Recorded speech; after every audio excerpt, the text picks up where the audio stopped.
My customer was murdered by his son. You just can't make this shit up. Again, at the end of this, I will add the sentencing video so you can see that I'm not full of shit. But yeah, I mean, this kid was a straight A student. Never would have thought he would do this, of course. I mean, he played sports. Everyone loved the whole family. You never would have thought anything like this would happen. He went off to college, and apparently he got into some drugs. And the parents knew about this and were upset because he was starting to fail out and he was just not doing what he was supposed to be doing.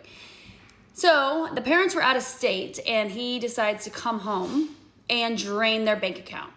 The dad gets wind that he's home, flies from out of state, confronts him. Don't know exactly, obviously, what happened, but do know that the mom couldn't get a hold of either son or the husband. She calls the sheriff for a welfare check. They come to the house. They find a bunch of blood and a suicide note. Apparently, the son was trying to lead him off the tracks by doing a fictitious, suicide note. They find the son in South Lake Tahoe, so that's a few-hour drive, and he does actually admit to killing his dad and burying his body in a shallow grave on the way to Tahoe. And so he goes to court and he pleads insanity. At 20 years old, insanity for killing his father.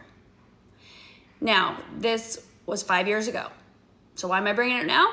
Well, apparently they're retrying him because they said he was lying. He was not insane and he should be in prison. So stay tuned because shit's gonna go down. 20-year-old Sean Purdy in his hometown court, charged with killing his father in their Pine Grove family home on New Year's Day, and then fleeing out of state.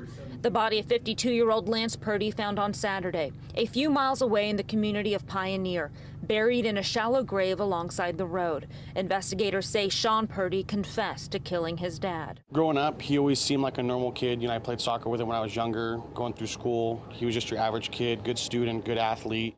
Shimei Kursar and Sean graduated the same high school class in 2017. Totally different, he didn't look, his posture was bent over, he didn't look like his normal self, He looked like he had a lot of stuff going on upstairs. An affidavit we got hold of today really gives a clearer picture into why prosecutors believe Sean Purdy killed his father. They say in addition to taking off to Washoe County and fleeing deputies, they also believe Sean withdrew the entirety of his parents' bank account, $9,000.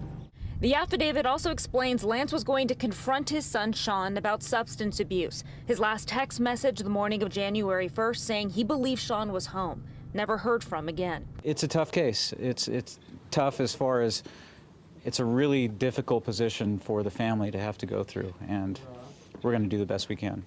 Deputies also found a suicide note signed by Lance Purdy, but believed to be Sean's handwriting. These past few months have made me incredibly depressed. I have suicidal thoughts due to Sean's recent failures and lack of love. If this is my final goodbye to the family, I want you to know I enjoyed this journey, even though it ended like this. I wish I had done better. They also found another handwritten note with similar penmanship. 2 things you should know. I see you. I've been waiting all day to see if you would bust in here. If you take from me, I will kill you in your sleep. I know where you sleep. Walk away now. I'm an honest person. Please don't make me do this to you. Detectives say they also found a Walmart receipt dated the same day Lance Purdy went missing. The items purchased: a machete or saw, shovel, men's shoes, hooded sweatshirt, gloves, jeans, 2 lighters, camping fuel, and a latch. They also add their surveillance video showing Sean making those purchases. In Amador County, Vicki Gonzalez, KCRA 3 News.